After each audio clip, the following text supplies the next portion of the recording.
I study online में आपका स्वागत है। लास्ट वाले लेक्चर में अपन ने पढ़ा था सर्कुलर डिस्क। बहुत ज़्यादा थ्योरी के बाद अपन रिजल्ट तक पहुंचे थे। इस बार उतनी ज़्यादा थ्योरी अपने को नहीं पढ़नी। अब अपन बात करेंगे एनुलर डिस्क। ठीक है जी, हेडिंग लगाते हैं अपन अपनी कि एनुलर डिस्क के लिए जड़त्व आघूर्ण। याद रख सकते हो आप, खोखला बताया हुआ है पहले का। और मैंने ये भी बताया था मैं एनुलर और सर्कुलर वर्ड काम में क्यों ले रहा हूँ, क्या पर्पज है कि मैं एनुलर और सर्कुलर ही बोल रहा हूँ। क्योंकि कभी आप बोलते हो चक्रिकार, चकतीर, पट्टीकार, पट्टी लेने पर, तो ये हिंदी वाले वर्ड है, इनमें आप कंफ्यूज हो जाते हो। तो बस इतना ध्यान रखिए कि एनुलर आ जाए तो आज अपन पढ़ेंगे, वो सर्कुलर आए तो लास्ट वाला लेक्चर। ठीक है जी, अपन बात करते हैं। फर्स्ट अपन निकालेंगे, फर्स्ट हेडिंग लगाते हैं इसके लिए। आपको कहे कि सममित अक्ष के परितः जड़त्व आघूर्ण निकालो। पहली हेडिंग क्या रहेगी? सममित अक्ष के परितः जड़त्व आघूर्ण। ठीक है जी, डायग्राम होना चाहिए, और जिस बच्चे के डायग्राम समझ में आ जाता है सब समझ में आएगा। देखिएगा, ये कोई एनुलर डिस्क लेता हूं मैं। ठीक है, बताया था आपको कि इसका केंद्र बिंदु O। लास्ट वाले लेक्चर में कैसे इसका सॉल्यूशन करेंगे। इसका एक अंदर का भाग भी होता है, ये लो अंदर का भाग। ठीक है, बीच में एक पट्टिका लेनी होती है, थोड़ा सा ड्राइंग बॉक्स होती है ना, तब डायग्राम बहुत ज़्यादा ठीक आता है। ठीक है ना, ये लो, अपन ने मान लिया कि इसका केंद्र बिंदु O है। ठीक है जी, और ये जो पट्टिका मानी है अपन ने, देखिएगा कौन सी पट्टिका है, ये वाली पट्टिका। अपन इमेजिन करके चल लेते हैं, इस पट्टिका की मोटाई कितनी है अपने पास? dx है। समझ गए इस बात को? ठीक है, साथ में अपन ये ले लेते हैं कि इसकी जो आंतरिक त्रिज्या है वो r1 है, बाहर की जो त्रिज्या है मीन्स बाहर वाली सतह की त्रिज्या वो अपन ले लेते हैं r2। ठीक है, साथ में आपको एक पैरामीटर और मानना होता है कि वो वाला पैरामीटर कौन सा है। तो बताया था आपको, यहाँ से लेके पीछे वाले में भी अपन ने ये कहा था कि इस पॉइंट से लेकर जिस तक आप पट्टिका मानो वो दूरी क्या ले लो, आप x ले लो। इतनी बात समझ आ गई। और मैं ये भी बता रहा हूँ आपको कि ये जो पट्टिका है इसका द्रव्यमान क्या लिया है अपन ने? dm। अब सुन लो लैंग्वेज। और जो अपने पास बड़े वाली एनुलर डिस्क है उसका द्रव्यमान कैपिटल M। तो आपका पहला टास्क क्या होगा? dm को किसके पदों में ले आओ आप? m के पदों में। कौन सी टर्म में काम में लेके? डेंसिटी की टर्म काम में लेके। डेंसिटी की टर्म जब आपके पास निकल के आ जाएगी तब आप dm को m के पदों में रख दोगे। ठीक है, अब देखिएगा, माना कि थ्योरी में बता चुका, फिर से बोलूं क्या? माना कैपिटल M द्रव्यमान की कोई एनुलर डिस्क है जिसकी आंतरिक व बाह्य त्रिज्या r1 व r2 है, कोई dx मोटाई की पट्टिका जिसकी केंद्र बिंदु O से दूरी x है। हो गया इतना काम। अतः वलय का द्रव्यमान, छोटे वाली वलय का मीन्स अपने जो पट्टिका मानी है इस पट्टिका का द्रव्यमान क्या है जी? dm। पट्टिका का द्रव्यमान dm। रो बराबर क्या होता है? m/v। लेकिन बताया था आपको यहाँ कौन सी टर्म काम में लेगो? सिग्मा। सिग्मा बराबर क्या होता है? m/a। यहाँ से m निकालोगे तो क्या हो जाएगा? Sigma into a।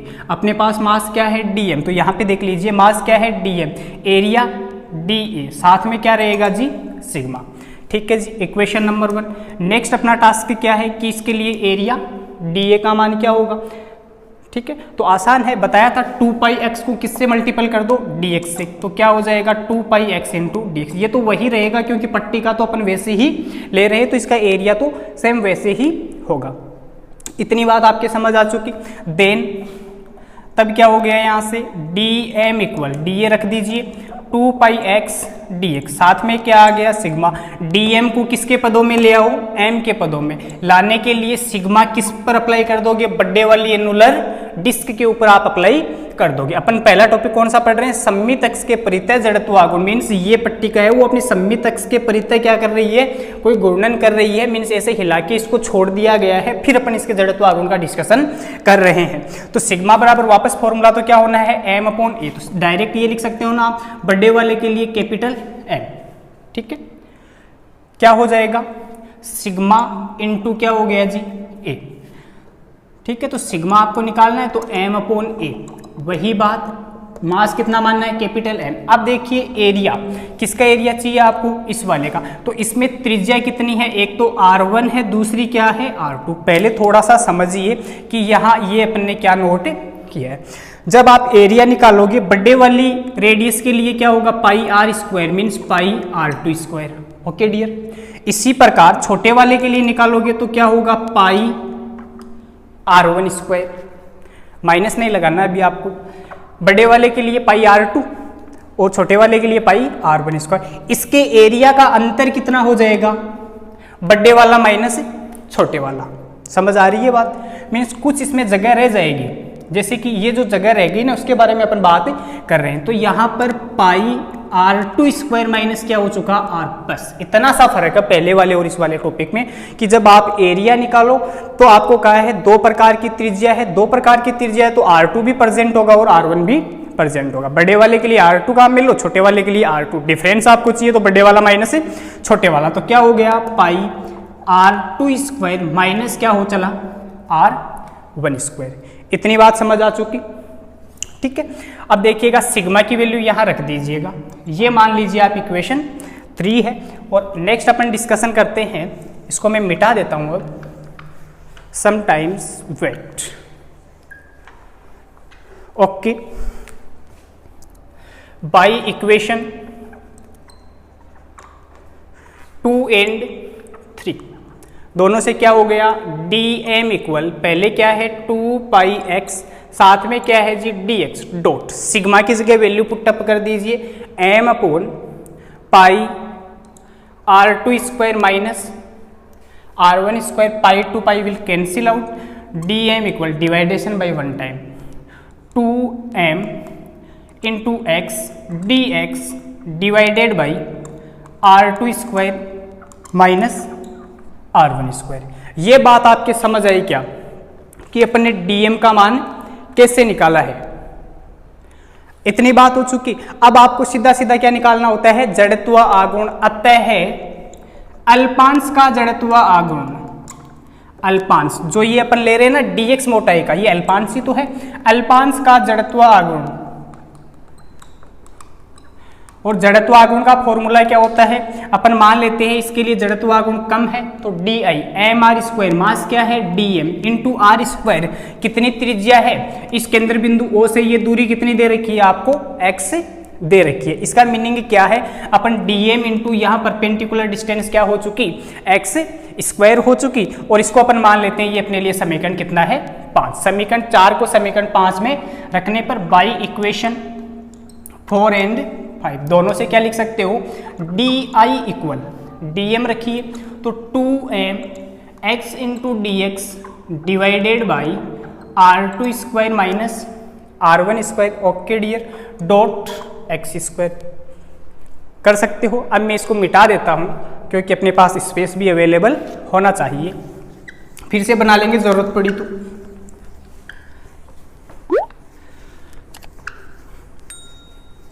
अब बताइए आप क्या करोगे, क्या बताया हुआ है, जैसे ही आपके पास di की वैल्यू निकल के आ जाए तो di से पूरा मान आपको यदि निकालना है तो समाकलन करने पर, ठीक है। लेकिन उससे पहले एक स्टेप अपन यहीं पे सॉल्यूशन कर देते हैं कि di क्या हो गया, x स्क्वायर मल्टीपल x क्या हो गया x क्यूब, तो 2m multiple by x cube divided by r2 square minus r1 square multiple by dx, okay, ठीक है। समाकलन करने पर, समाकलन करने पर अब देखिएगा वापस यहाँ कौन सा कॉन्सेप्ट आ गया, लिमिट वाला। लिमिट कहाँ से कहाँ तक हो सकती है, आइडियाज लगाओ आप। अपने को पट्टिका में बढ़ना था यहाँ से, तो यहाँ तक की दूरी क्या थी r1, रेडियस r1 थी, बाहर वाली रेडियस क्या थी r2, तो यहाँ से लेकर अपने को यहाँ तक बढ़ना है क्योंकि बीच वाला ये भाग तो खोखला भाग होता है। तो इस r1 से r2 तक आप यदि बढ़ोगे मीन्स लिमिट कहां से कहां तक हो जाएगी, R1 टू R2, ठीक है। तब क्या मिला, I equal to R1 two R2 into DI। इसको इक्वेशन दे दो कोई 6, ठीक है। This is equation 7 using equation 6 को यूज करो तो I equal R1 two R2, DI की जगह 2m upon R2 square minus R1 square X cube into DX। Okay, I equal constant को बाहर ले लो, 2m R2 square minus R1 square R1 two R2 X cube into क्या हो चुका DX। अब आप कर सकते हो इजीली इसका इंटीग्रेशन, ठीक है, करिएगा। I equal 2m upon R2 square minus R1 square into x की पावर 4। एक्स की पावर 4 का मतलब नीचे 4 भी तो आएगा, R1 से कहाँ तक, R2 तक। अपर लिमिट माइनस से लोअर लिमिट वाले कॉन्सेप्ट के सॉल्यूशन करोगे आप तो क्या मिल जाएगा आपको, यहाँ देखिएगा थोड़ा सा। I equal 2m divided by R2 square minus R1 square, ठीक है। अपर लिमिट रखो तो R2 की पावर 4 अपॉन 4 माइनस R1 की पावर 4 अपॉन 4, दोनों में से आ रहा है बाहर, ले लीजिएगा। I equal 2m R2 square minus R1 square 1/4 R2 की पावर 4 माइनस R1 की पावर, ठीक है। 2 से इसका डिवाइडेशन दे दीजिएगा। I equal m upon 2 R2 square minus R1 square multiple by R2 की पावर 4 माइनस R1 की पावर 4,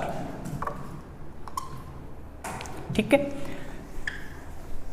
अगर कोई दिक्कत आ रही है तो टेलीग्राम पे कोई भी क्वेश्चन आप पूछ सकते हो, कमेंट कर सकते हो, ठीक है। और यदि वीडियो लेक्चर यदि पसंद आ रहा है तो इसको लाइक करिए, शेयर करिए अपने दोस्तों के साथ, ठीक है ना, क्योंकि हमारा मकसद है आप सब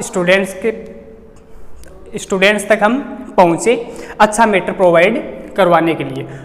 R2 square minus R1 square, यहाँ पे देखिएगा R की पावर 4 कहाँ लिखा होता है, x की पावर 4 माइनस y की पावर 4, क्या लिखते हो, x एक बार प्लस लिख देते हो, दूसरी बार क्या लिख देते हो, माइनस लिख देते हो, इसको फिर लिखते हो x माइनस वाई, फिर क्या आ जाता है जी x प्लस वाई। तो देखिएगा क्या बनेगा अपने लिए, R2 square minus R1 square, minus लिख दिया मैंने, ठीक है। इस बार R2 square plus R1 square, plus लिख दिया, माइनस वाला चला गया। I इक्वल क्या मिल गया अपने को, 1/2m, सुंदर लिख दो, R1 पहले लिख दो और क्या लिख दो, R2 बाद में लिख दो। अपन ने निकाला है, ठीक है। सममित अक्ष के परितः जड़त्व आघूर्ण कितना निकल के आया जी, 1/2m R1 square plus R2 square. पीछे वाले से आप कंपैरिजन करोगे तो एक जगह आपको क्या स्टेप मिल रही थी लास्ट लेक्चर में, 1/2m R स्क्वायर। मैं कहूँ आपको कि यहाँ से ये सीधा याद रख सकते हो आप, 1/2m, दूरी आपके पास 2 है तो एक बार तो R1 का स्क्वायर कर दीजिए, एक बार किसका स्क्वायर कर दीजिएगा, R2 का स्क्वायर कर दीजिएगा, सीधे आप यहाँ तक पहुँच जाओगे। और निकालने का तरीका आपको बता दिया। फर्स्ट एप्लीकेशन हो चुकी एनुलर डिस्क की। इसकी सेकंड एप्लीकेशन देखिएगा, यदि आपको कहे सॉरी कि ये जो एनुलर डिस्क है वो व्यास के परितः यदि चक्कर काटे, मीन्स व्यास के परितः इसके लिए जड़त्व आघूर्ण आपको निकालना है तो आप कैसे निकालोगे, तो वापस वही कॉन्सेप्ट पकड़ेंगे अपन जो पहले अपन ने पढ़ा था। पहले हेडिंग लगाते हैं, आपको कहा गया कि व्यास के प्रति जड़त्व आघूर्ण, इसी एनुलर डिस्क का आप मोमेंट ऑफ इनर्शिया निकालिए व्यास के परितः मोमेंट ऑफ इनर्शिया, ठीक है, कोई दिक्कत ही नहीं है। क्या करना होता था वापस से समझिए, ये डिस्क है, कोई एक व्यास AB लेना होता था, दूसरा व्यास क्या लेना होता था, CD अपने को लेना होता था। फिर अपन क्या करते थे, इसके रेस्पेक्ट में जो I नोट होता है वही इसके रेस्पेक्ट में क्या होता है, जड़त्व आघूर्ण। मीन्स IAB किसके बराबर होता था, ICD। मान लो क्या मान लिया, डायमीटर के लिए है तो ID मान लिया अपन ने, ठीक है, कोई दिक्कत नहीं है। वापस वो थ्योरम लगाओ, तो आई आपको चाहिए, तो आई एक्स के रेस्पेक्ट में भी आई डी होगा, वाई के रेस्पेक्ट में भी क्या होगा, आई डी। ठीक है, आई इक्वल ये कितना हो गया जी 2ID। ठीक है, आई डी का मान कितना निकल गया, I/2।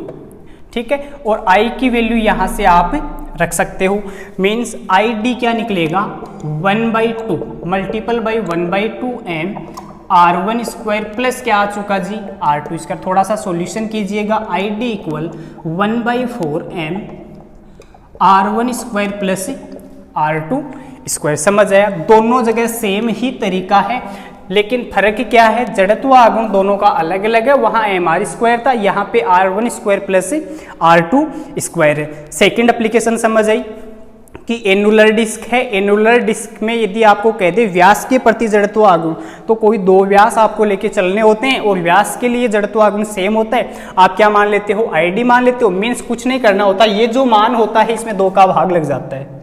ठीक है, देख लो 2 का भाग लग गया, 4 हो गया। थर्ड इसकी एप्लीकेशन, अब आपको किसी तल में स्पर्श रेखीय पूछे, ध्यान से समझ लेना हेडिंग क्या है, और हेडिंग से ही रिजल्ट निकलेगा। नेक्स्ट हेडिंग इसी की पढ़ रहे हैं, इसका पार्ट थर्ड, कि चकती के तल में या फिर एनुलर डिस्क के तल में स्थित स्पर्श रेखीय x के परितः जड़त्व आघूर्ण मोमेंट ऑफ इनर्शिया। ठीक है, छोटा सा डायग्राम अपन बना लेते हैं पहले और डायग्राम से डिस्कशन करते हैं। यही एनुलर डिस्क है, ये लो जी,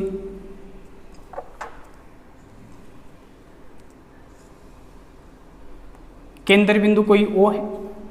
ठीक है, अपने को कोई इसके तल में स्पर्श रेखा खींचनी है, तो ये किसी तल में रखी हुई है, अपने इस पे क्या खींच दी, कोई स्पर्श रेखा। ये इसका कोई डायमीटर था। ठीक है, और डायमीटर के लिए भी वैल्यू निकाली थी अपन ने, आई डी क्या निकली थी, देखिए इसको 2 से भाग कर दीजिए, 1/4 m R1 स्क्वायर प्लस क्या था R2 स्क्वायर। इसके सापेक्ष इसको अपन क्या दे देते हैं, सी डी। ये कोई x है AB, जो कहाँ से पारित हो रही है, इस केंद्र बिंदु से पारित हो रही है, और इसके समांतर अपन ने क्या खींच दिया, सी डी। तभी क्या बोला, तल में स्थित स्पर्श रेखीय x, स्पर्श रेखा खींच दी, और इस x के लिए आपको जड़त्व आघूर्ण ज्ञात करना है। सपोज कर लो अपन ने मान लिया इसके रेस्पेक्ट में जड़त्व आघूर्ण क्या है, आई डैश। साथ में ये भी कह दिया कि ये जो दूरी है वो कितनी होगी, इस एनुलर डिस्क की त्रिज्या के बराबर होगी। और त्रिज्या बताओ कौन सी लोगे, R1 लोगे कि R2 लोगे, बहुत इंपॉर्टेंट कंसेप्ट। ये वाली जो त्रिज्या है वो बताइए आप R1 लोगे कि R2, क्यों, क्योंकि बीच वाली क्या होती थी R1, तो यही खत्म हो जाती थी। इससे अपन आगे बढ़ते थे, तब कहाँ तक पहुँचते थे अपन, R2 तक पहुँचते थे। इसका मीनिंग क्या है, ये बड़े वाली त्रिज्या कौन से वाली है, R2 वाली है। समझ चुके इस बात को। अतः समांतर अक्षों की प्रमेय से लगा दो सीधा सीधा, समांतर अक्षों की प्रमेय से क्या होती है जी, समांतर अक्षों की प्रमेय। आपको जो जड़त्व आघूर्ण ज्ञात करना है वो लिख दीजिए, जो आपको पता है वो लिख दीजिए, प्लस द्रव्यमान इसका एनुलर डिस्क का, परपेंडिकुलर डिस्टेंस का स्क्वायर। यहां से परपेंडिकुलर डिस्टेंस क्या है, इसकी त्रिज्या R2 का क्या हो गया जी स्क्वायर, आई डी माना इसको अपन ने, और आई डी की वैल्यू पुट अप कर दीजिए, तो आई डैश क्या निकल के आ गया 1/4 m R1 square plus R2 square. ठीक है, और साथ में क्या आ गया प्लस m R2 स्क्वायर। थोड़ा सा सॉल्यूशन भी कर सकते हो, यहाँ तक भी छोड़ सकते हो, लेकिन कभी एग्जाम में दूसरा तरीका पूछ लिया जाता है, ऐसे का कहता आपको प्रूफ दैट, सिद्ध कीजिए जो नीचे एक टर्म आएगी वो। अब देखिएगा एक छोटा सा थिंग आपको और बताएंगे, 1/4 m R1 square plus 1/4 m R2 square plus m R2 square. ठीक है, R2 वाले को एक जगह कर दो, R1 वाले को एक जगह कर दो। I dash equal 1/4 m R1 square plus 4 यहाँ से लिया तो यहाँ पे क्या रह गया 1 रह गया, means m R2 square plus यहाँ पे 4m R2 से 4 हो रहे, कितना हो गया 5। यहाँ करते हैं आई डैश इक्वल, ये तो सेम रहेगा 1/4 m r1 स्क्वायर प्लस 4 और 1 कितना हो गया 5, तो 5/4 m, साथ में क्या आ गया r2 स्क्वायर, i डैश क्या निकल के आ गया 1/4 फिर बाहर आ रहा है, m भी बाहर आ रहा है, r1 स्क्वायर प्लस क्या आ गया 5r2 स्क्वायर। समझ आई बात कि तल के स्पर्श रेखीय कोई एक्स है उसके रेस्पेक्टिव अपन जड़त्व आघूर्ण कैसे निकालते हो। अब कई बार क्वेश्चन में यही आ जाता है कि एनुलर डिस्क के तल में स्थित स्पर्श रेखीय एक्स के प्रति जड़त्व आघूर्ण ज्ञात कीजिए। तो यदि उसकी नंबरिंग कम है तो आप इतना ही करिए, उसकी नंबरिंग ज़्यादा है तो पहले आप ये वाला निकाल के अगले को बताइए, ठीक है ना। फिर कहिए व्यास के प्रति 2 का भाग दे दिया, उसके बाद इसको अपन ने यूज कर लिया। तो समझ आई बात। एनुलर डिस्क पढ़ी है, इसकी भी 3 एप्लीकेशन थी, तीनों को बेखूबी अच्छे से अपन ने थ्योरी को कवर करते हुए पढ़ा है कि कौन सी थ्योरी है और थ्योरी को काम में लेके अपन कैसे यहाँ तक बढ़े। खास बात क्या थी, मैंने कहा था dm को m के पदों में ले आओ, जड़त्व आघूर्ण की डेफिनेशन लगाते ही लिमिट लगाकर सॉल्यूशन आपका हो जाएगा। यदि dm को m के पदों में लाने में आपकी मुसीबत हो रही है तो आप यहाँ तक नहीं पहुंचोगे, और तरीका बता दिया आपको, घनत्व के द्वारा ही आप वहां तक पहुंचोगे, क्योंकि छोटे वाला जो पार्ट होता है उसका भी घनत्व होता है और बड़े वाले पार्ट का भी घनत्व होता है, और घनत्व को सिमिलर टर्म मान के चलते हैं। जैसे अभी तक अपन ने क्या माना है, सिग्मा ही दोनों का माना है।